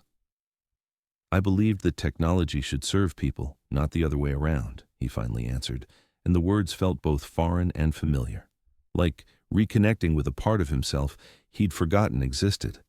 Everyone was focused on making machines think like humans. I wanted to make machines understand humans, our inconsistencies, our emotional responses, our unspoken needs. I wanted technology to be intuitive enough that it faded into the background of people's lives, helping without demanding constant attention or expertise. "That's still what makes Whitmore Global's AI different," Simone observed, something warm in her expression. "The empathetic response algorithms. They're what drew me to the company initially, that original vision of technology in service of humanity rather than the other way around." "It was the original vision," Donovan acknowledged quietly. "Sometimes I wonder how much of that vision we've maintained as we've grown. How many compromises I've made in pursuit of market dominance and quarterly earnings." "The equity audit was a big step toward realigning," Simone said, "as were the flexible work policies and the Culture Advisory Council. You're rebuilding that foundation." The conversation flowed easily throughout dinner, ranging from technology to books to Zara's plans for high school and beyond. Donovan found himself genuinely enjoying their company, not as potential conquests or business assets, but as interesting people whose perspectives he valued, whose presence made him feel more connected to the world than he had in years. When Zara excused herself to the restroom, Simone regarded Donovan thoughtfully. "This is the most relaxed I've ever seen you," she observed. "You're different outside the office. More yourself, maybe." "I'm trying to remember who I was before Whitmore Global consumed my identity," he admitted. "Before I became Donovan Whitmore, billionaire CEO, and forgot how to be just Donovan. It's not always easy. I've spent so long performing that role that I'm not entirely sure who I am without it." "Why now?" she asked directly, in that way she had of cutting through pretense to the heart of matters. "What changed?" Donovan considered deflecting, maintaining the professional distance that had been his armor for so long. But Simone had been honest with him from the beginning, had held up a mirror when he needed it most. She deserved the same honesty in return. "You challenged something fundamental about how I see the world," he said quietly. "When you said you weren't for sale, it made me realize how transactional my entire life had become. How I'd started to measure everything and everyone in terms of their utility or price. How I'd become someone who thought wealth and power meant I didn't have to treat people with basic respect or dignity." He met her eyes. "It made me understand that I'd become someone I wouldn't have respected when I was younger. Someone I'm not sure I want to continue being. Simone's expression softened.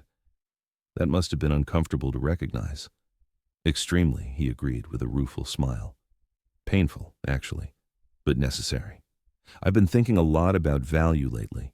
What things are truly worth versus what they cost. The difference between price and value, between transaction and connection.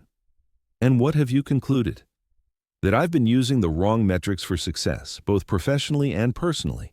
That the things worth having, respect, trust, genuine connection, love, can't be bought. They have to be earned through consistent character and integrity, not through grand gestures or financial leverage. Zara returned then, launching into an animated discussion about her plans for the national competition, and the conversation shifted. But something had changed between Donovan and Simone, a deepening understanding, a tentative bridge across their different worlds. The winter months passed in a rhythm of steady progress. Zara competed at the national finals in Washington, D.C. in early December, placing in the top 10, an extraordinary achievement for a 13-year-old. More significantly, her presentation caught the attention of 3 major environmental organizations, all of which offered her summer internships when she was old. Enough. The holidays brought tentative but genuine reconnection with Donovan's children.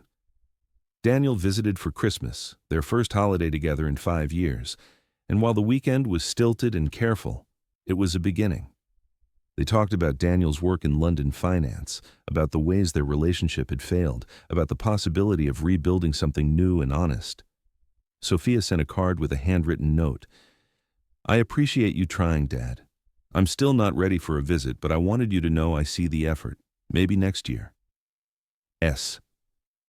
It wasn't forgiveness, but it was acknowledgement, and for now, that was enough.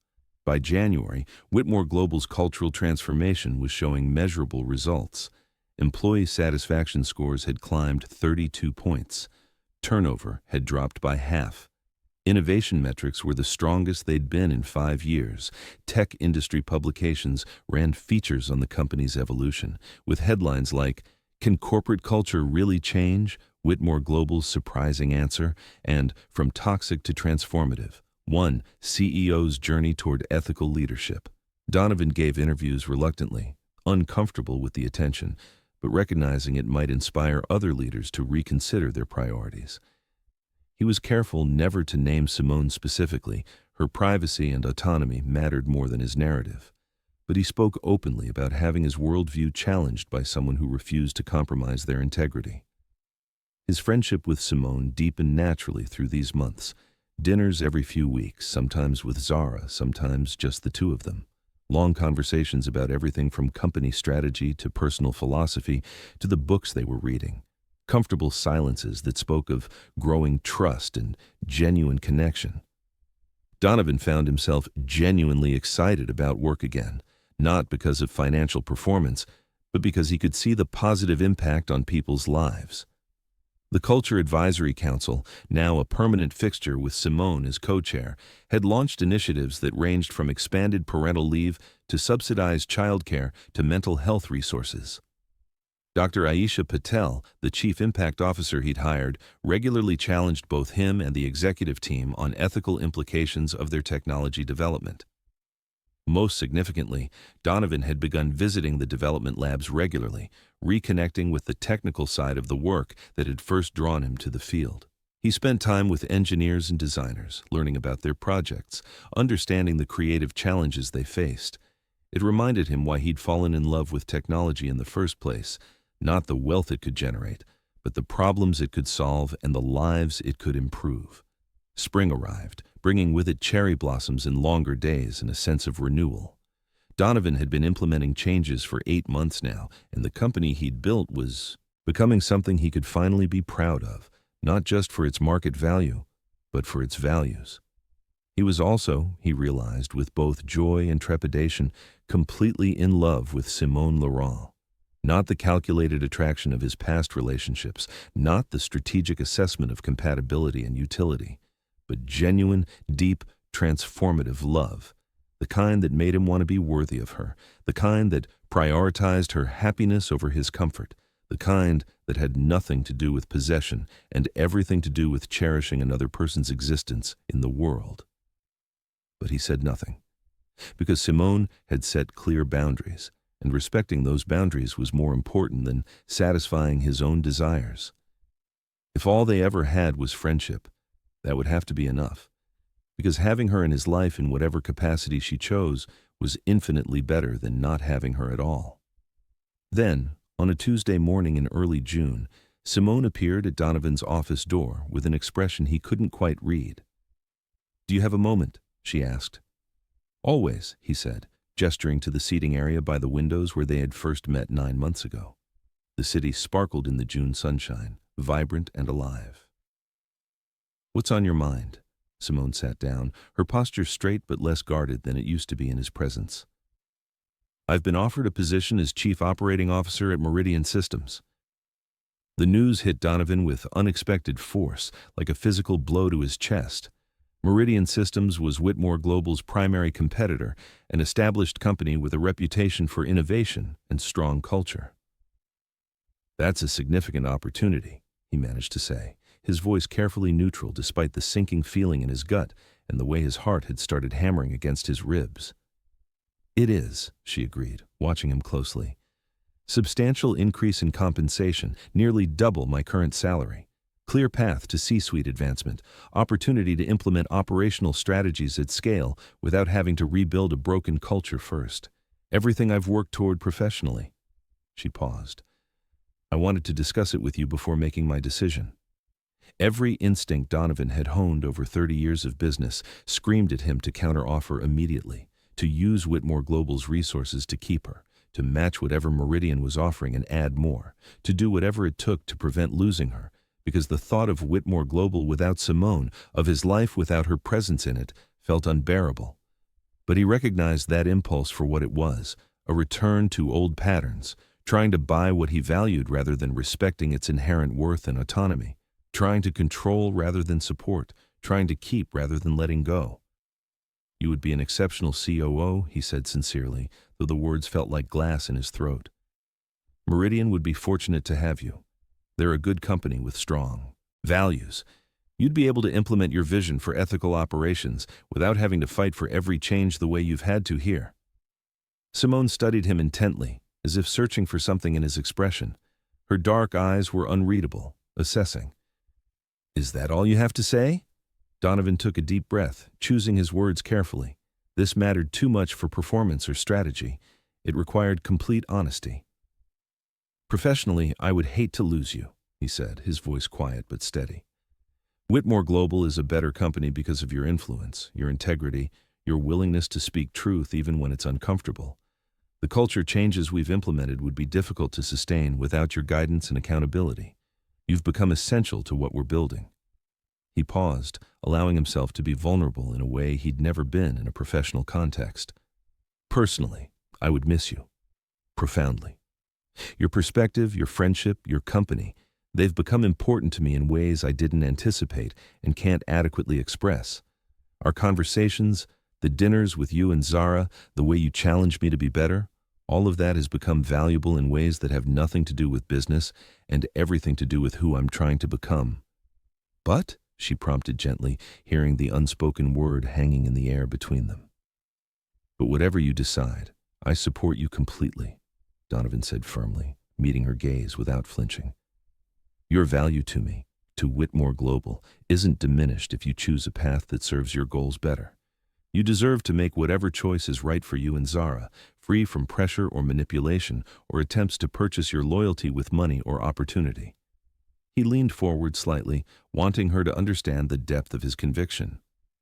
That's what respecting someone actually means. Not trying to control their choices, but supporting them even when those choices don't align with your preferences, even when those choices mean losing something precious. "I won't make a counteroffer. I won't try to guilt you into staying. I won't do anything that makes your decision about me instead of about what's best for your career and your family." Simone's expression softened into a warm smile, the kind that transformed her entire face and made something in Donovan's chest both ache and sore. "That's exactly what I needed to hear," she said quietly. "Have you made your decision?" he asked, not sure he wanted to know the answer. Not sure he could bear it if she said yes, she was leaving, but knowing he would support her regardless because that's what love actually required. Not yet, she replied, her eyes holding his with an intensity that made his breath catch. But I think I'm closer now. They sat in silence for a moment, the morning sun streaming through the windows, the city humming with life 60 stories below. Thank you, Donovan, Simone said. Finally, standing.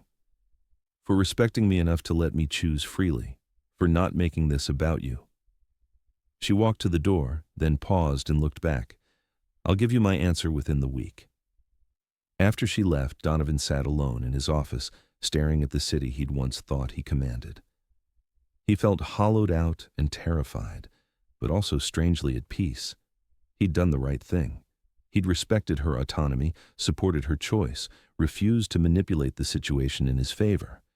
And if that meant losing her, if that meant watching her walk away to build an extraordinary career elsewhere, then that's what it meant. Because the alternative, trying to keep her through obligation or financial incentive, building a relationship on anything other than free choice, would destroy everything that made her worth loving in the first place. If you've ever had to let someone go, not because you wanted to, but because loving them meant respecting their choices, even when those choices didn't include you, you know how much that costs. Drop a like if you believe that true respect sometimes means supporting people in walking away. And if you've ever been loved enough that someone let you choose freely, without pressure or manipulation, share your story in the comments. That kind of love, the kind that prioritizes the other person's growth over your own comfort, is rare and precious. Chapter 4. The week that followed was the longest of Donovan's life. He maintained his professional distance, didn't ask Simone about her deliberations, didn't try to influence her decision in any way. He focused on continuing the work they'd started together, implementing culture changes and ethical frameworks that would endure regardless of whether Simone stayed or left. Because that was the point. Building something that didn't depend on any single person, not even him, not even her. On Friday afternoon, as the sun slanted through his office windows and the weekend beckoned, Simone appeared at his door again. This time, there was clarity in her expression. Resolution. I've made my decision about Meridian, she said without preamble. Donovan's heart hammered in his chest, but he kept his voice steady. What did you decide? I declined their offer. Relief flooded through him so intensely it left him momentarily dizzy, his knees weak. But before he could speak, before he could say anything that might make this about him, Simone continued. Not because of any counteroffer or incentive from Whitmore Global, and not because I was afraid to leave or felt obligated to stay. She stepped fully into his office, her posture relaxed and confident. I declined because I realized that the most valuable work isn't always about the title or the compensation or the prestige. Sometimes it's about being somewhere your voice actually matters, where you can create meaningful change, where your values align with the organization's evolving mission. She sat in the chair across from his desk, her gaze direct and clear. 9 months ago, I would have jumped at Meridian's offer without hesitation. Whitmore Global was exactly the kind of company I actively avoid. Brilliant technology undermined by toxic culture, profit prioritized over people, leadership that viewed employees as machinery rather than human beings. I came here despite those red flags because the compensation was too good to turn down when I had a daughter to support and student loans to pay. Donovan winced, but didn't interrupt. This was truth he needed to hear. But something shifted, Simone continued, something warm entering her expression. Not overnight, not because of any single grand gesture, but through consistent small actions that proved you were genuinely trying to change. The policy adjustments, the compensation equity audit and corrections, the way you started learning people's names and stories, the way you let Curtis and others tell you uncomfortable truths and actually listened, the way you supported me during Zara's accident without expectation of anything in return. The way you just now refuse to make a counteroffer or try to manipulate my decision. She leaned forward slightly, her expression earnest. I'm staying because I believe in what Whitmore Global is becoming under leadership that actually values integrity as much as innovation. I'm staying because I want to help build that company, to be part of that transformation, to prove that businesses can be profitable and purposeful simultaneously. I'm staying because walking away now would mean abandoning work that matters, simply because the work is difficult and ongoing. Thank you, Donovan said quietly, and the words felt insufficient for the gratitude surging through him. For staying, for believing the change is real and lasting, for being patient with the process and with me. Don't thank me yet, Simone said with a slight smile. I have conditions. Name them.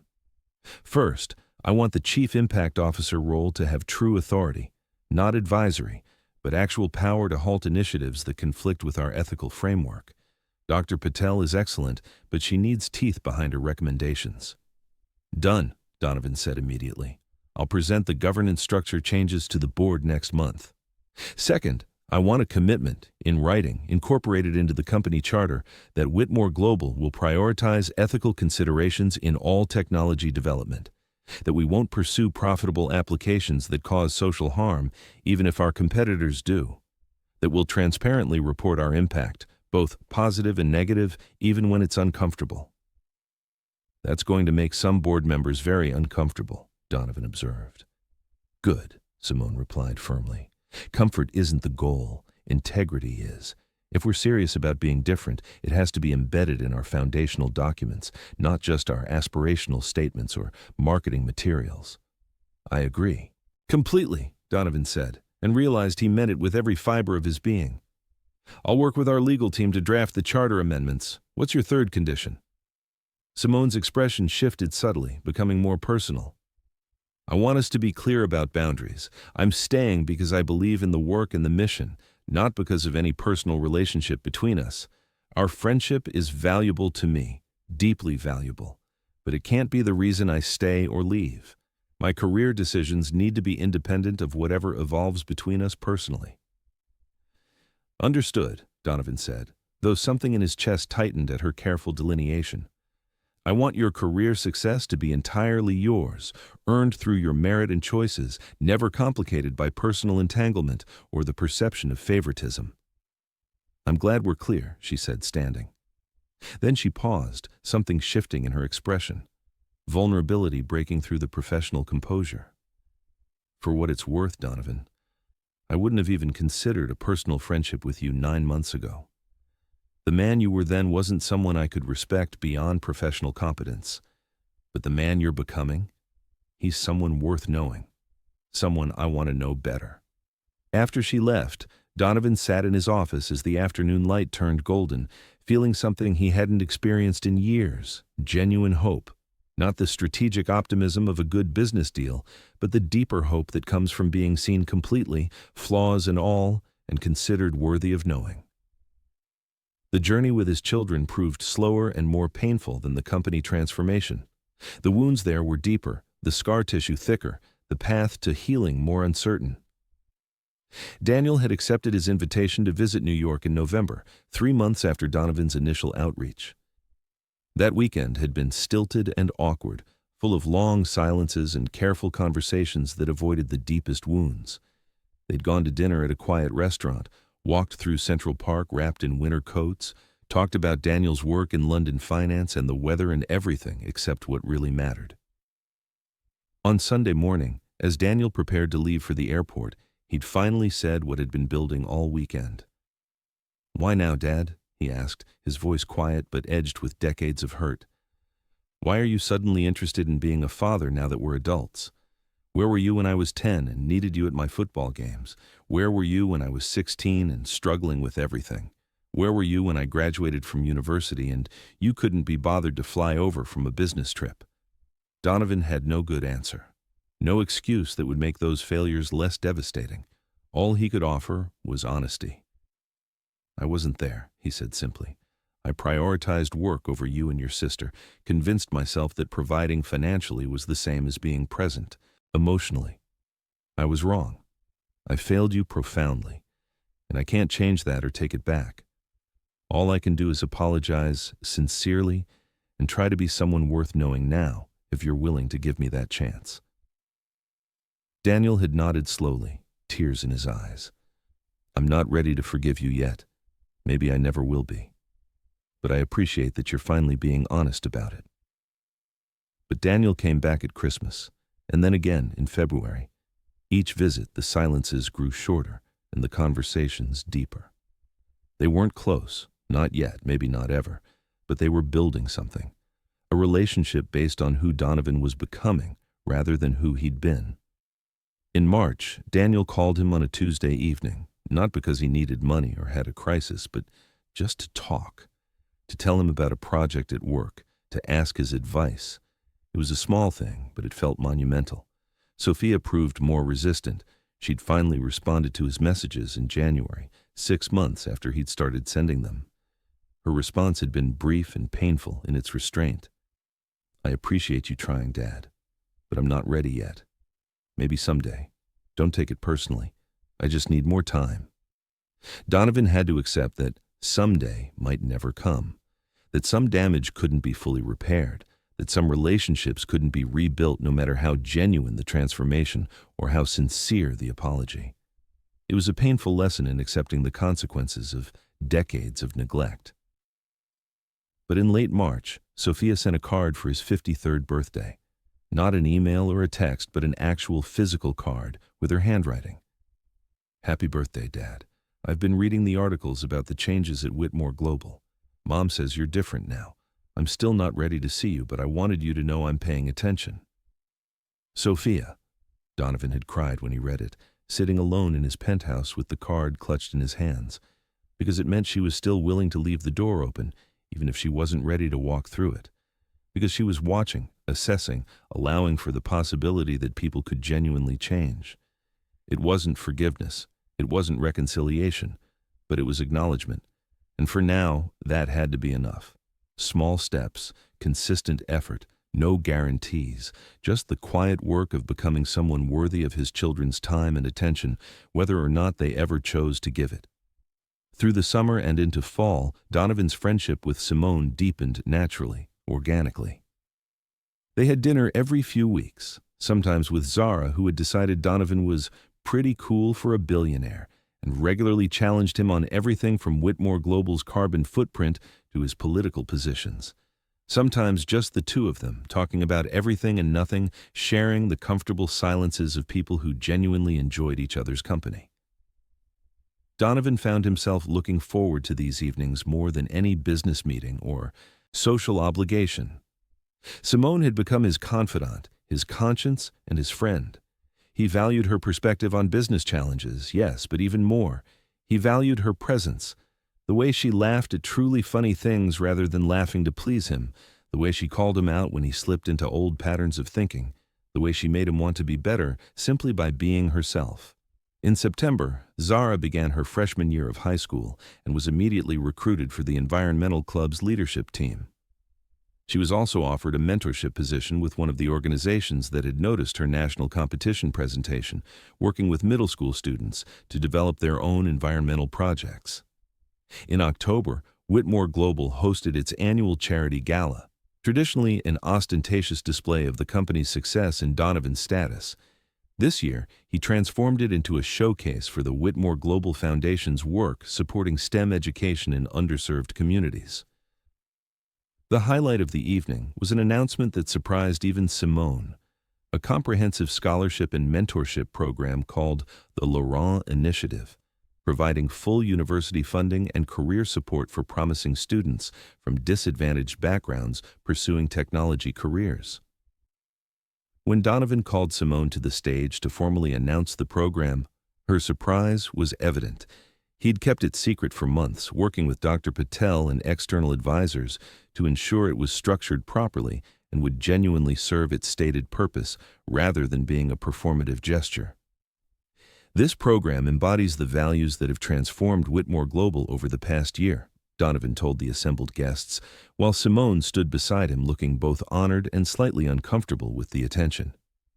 Values of recognizing talent regardless of circumstance, of investing in people rather than simply extracting value from them, of understanding that true innovation requires diverse perspectives and lived experiences that can't be purchased or cultivated in homogeneous environments.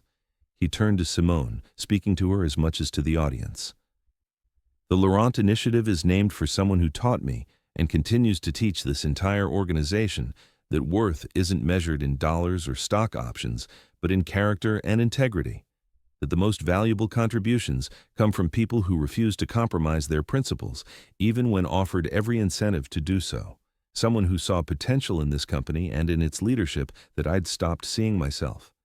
Later, as the event wound down, Simone found Donovan alone on the terrace, the same terrace where, a year ago, she had rejected his proposition and set in motion everything that followed.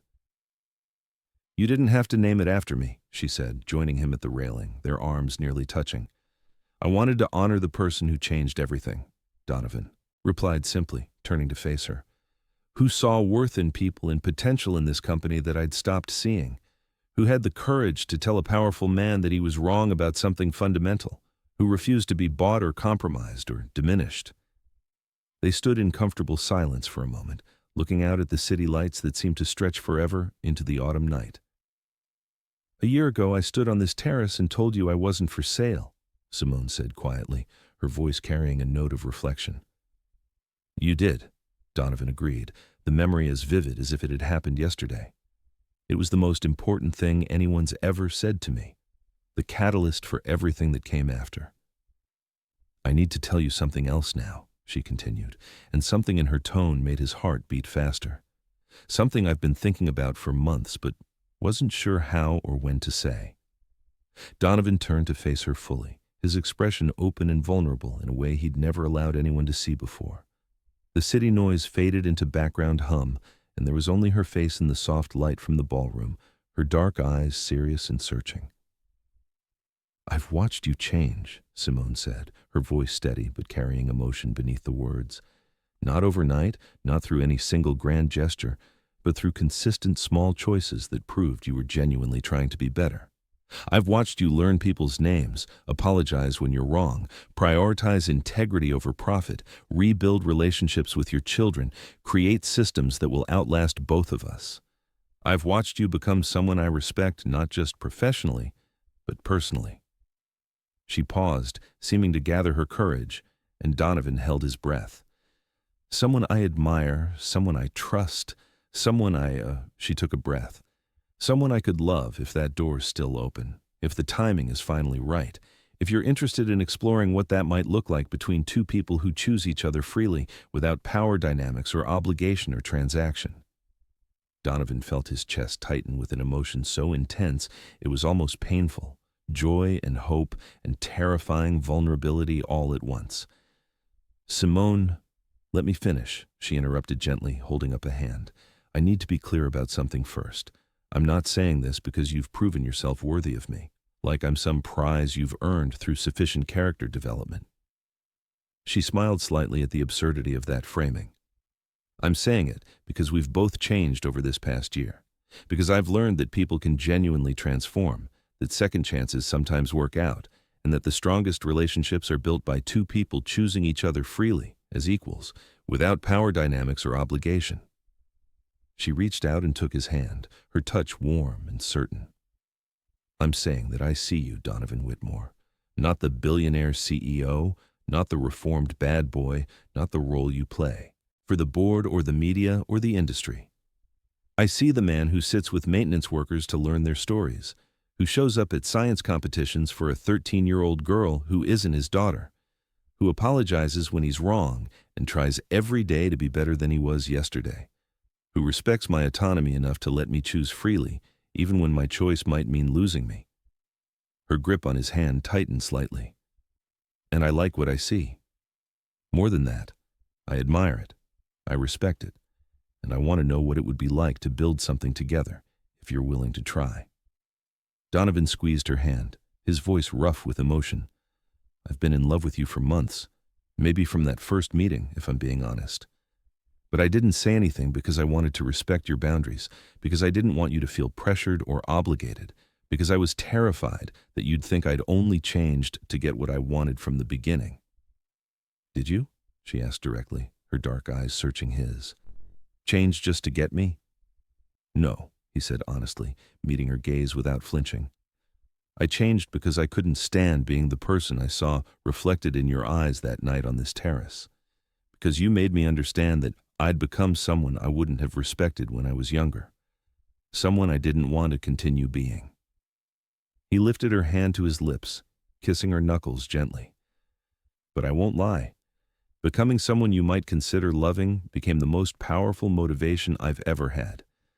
The thought that you might choose me, freely and fully, has driven me to become better than I ever thought possible.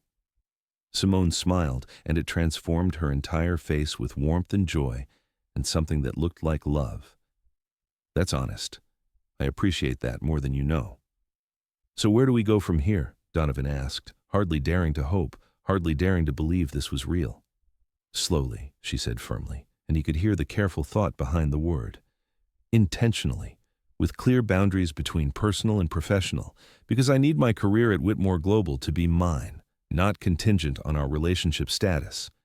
With absolute transparency, because I will never wonder if I'm being manipulated or if there are strings attached to your affection. With the understanding that I need time to trust this, to believe it's real and lasting, to feel safe opening my heart to someone who once saw relationships as transactions. Yes, Donovan agreed immediately, his voice fierce with conviction. All of that. Whatever you need to feel safe and valued, whatever timeline makes you comfortable, whatever boundaries you need to maintain your autonomy and career independence. And Donovan? She stepped closer, her free hand coming up to rest against his chest, right over his heart. I need you to know that this terrifies me. I've been hurt before by powerful men who thought they could buy my compliance or compromise my integrity. I've worked too hard for too long to risk everything I've built, so I need you to understand, if you hurt me, if you betray this trust, if you slip back into old patterns, I will walk away. Not because I don't care, but because I care too much about myself to stay. I know, he said softly, covering her hand with his. And I promise you, Simone, I will earn your trust every single day, not through grand gestures or expensive gifts, but through consistent integrity and respect, through showing up when I say I will, following through on promises, prioritizing your well-being and autonomy, never taking for granted that you chose me, through being someone worthy of your love every day for as long as you'll have me. I'm holding you to that, she said, her eyes glistening with tears that reflected the city lights. Then she kissed him, and it was nothing like the calculated seductions of his past. It was genuine, tender, and full of promise. A beginning rather than a conquest, a choice rather than a transaction, a partnership rather than a possession. When they finally pulled apart, Donovan rested his forehead against hers, overwhelmed by gratitude and awe that this remarkable woman had given him a chance he probably didn't deserve, but would spend the rest of his life trying to prove worthy of. Thank you, he whispered. For what? For seeing past who I was, for believing I could be better, for refusing to settle for anything less than genuine change, for holding up that mirror even when it hurt. He pulled back slightly to look at her, his eyes bright with unshed tears. For not being for sale, Simone laughed, the sound warm and full of joy. Best decision I ever made. In February, Zara was selected to represent the United States at the International Youth Environmental Summit in Stockholm. She'd be presenting her renewable energy cooperative model to delegates from 43 countries, along with representatives from the United Nations Environment Program. Donovan and Simone traveled to Stockholm together, their first trip as a couple, though they maintained separate hotel rooms and clear professional boundaries in public settings. Navigating the new dynamics required careful attention and clear communication, but they'd been building that foundation for months. The summit was held in a modern conference center overlooking the harbor, winter light streaming through floor-to-ceiling windows. Donovan watched from the audience as Zara presented her research with confidence and passion that reminded him why he'd fallen in love with technology in the first place. The belief that innovation could solve real problems and improve real lives. Zara didn't win the competition. She placed 7th out of 43 international competitors, but her presentation caught the attention of 3 European environmental organizations and 2 renewable energy companies. She returned to New York with 4 internship offers for when she turned 16 and an invitation to present her research at the full United Nations Youth Climate Summit in the fall. On the flight home, Zara asleep against the window with her headphones in, Simone turned to Donovan with an expression of profound gratitude. "Thank you," she said quietly, interlacing her fingers with his, "for supporting her dreams, for showing up, for understanding that being there matters more than winning, that the journey matters more than the destination." "She earned every opportunity she has," Donovan replied, looking at Zara's peaceful face, her natural hair spread across the airline pillow. "I just made sure the doors were open when she was ready to walk through them, which is all any of us can do for the people we love. Remove obstacles, create opportunities, and then trust them to rise to their own potential." Simone squeezed his hand. "You've become a good man, Donovan Whitmore." "I'm trying," he said. "Every day I'm trying." 6 months later, on a Sunday afternoon in late April, Donovan and Simone sat in Central Park watching Zara play frisbee with friends from her environmental club. Cherry blossoms drifted on the breeze, and the city felt alive with spring renewal and possibility. Simone's head rested on Donovan's shoulder, his arm wrapped around her waist, both of them content in the comfortable silence of people who didn't need to fill every moment with words. "Do you ever regret it?" Simone asked suddenly, her voice quiet and thoughtful. "The changes you made, the money you redistributed through equity adjustments, and the foundation, the board members who left, the short-term profit losses, the relationships you had to rebuild from scratch." Donovan considered the question seriously. He'd sacrificed billions in potential earnings through the ethical constraints he'd implemented. He'd lost business relationships with people who couldn't accept his new priorities. He'd made himself vulnerable in ways that still sometimes terrified him. He'd opened his heart to someone who could devastate him if she chose to leave. "Not even for a moment," he said honestly, turning to look at her. "I have less money than I could have had, but I have more life, more real connection, more genuine relationships, more sense of purpose beyond accumulation. I look at myself in the mirror now and recognize the person I see. I'm proud of the company we're building and the impact we're having.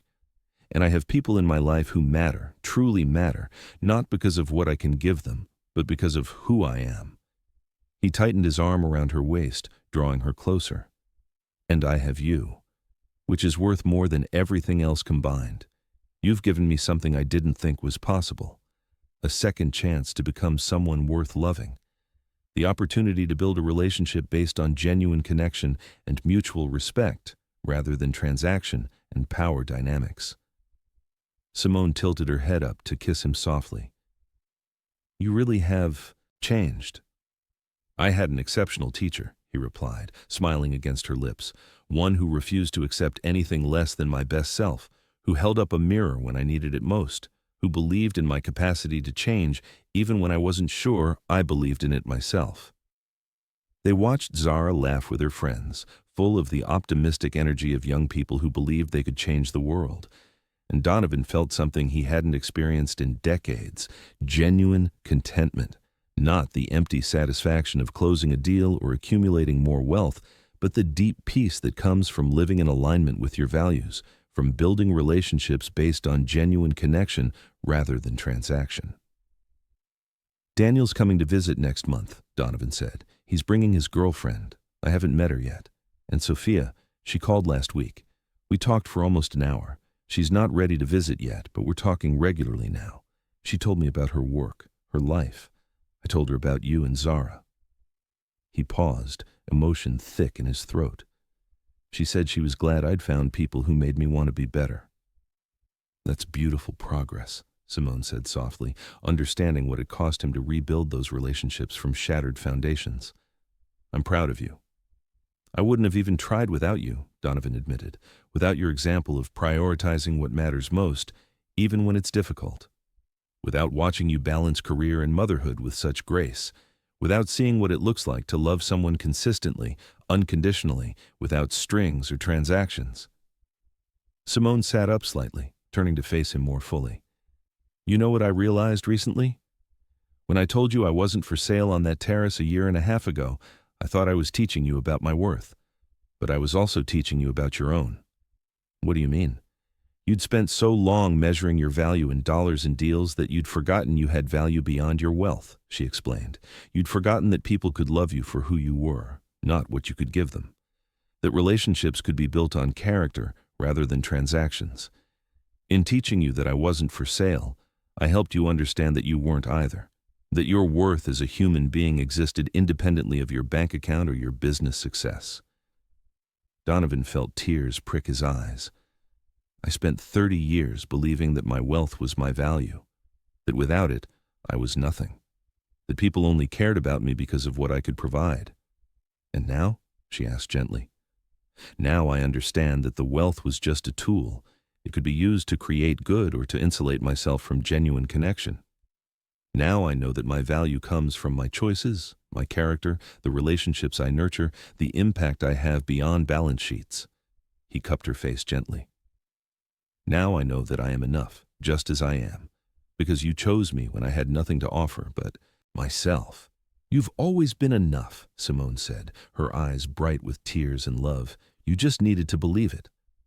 They sat in comfortable silence for a long moment, watching the park come alive with spring, children playing, couples walking hand in hand, dogs chasing frisbees, life unfolding in all its messy, beautiful complexity.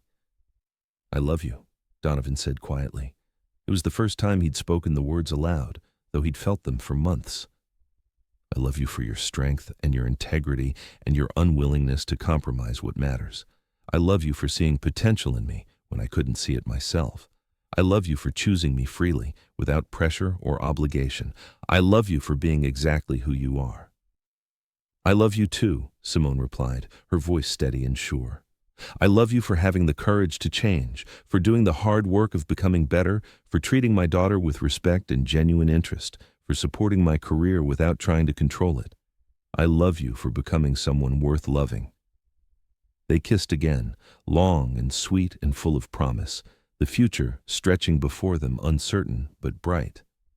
Zara's frisbee flew their direction, and Donovan caught it reflexively, then threw it back to her with a laugh.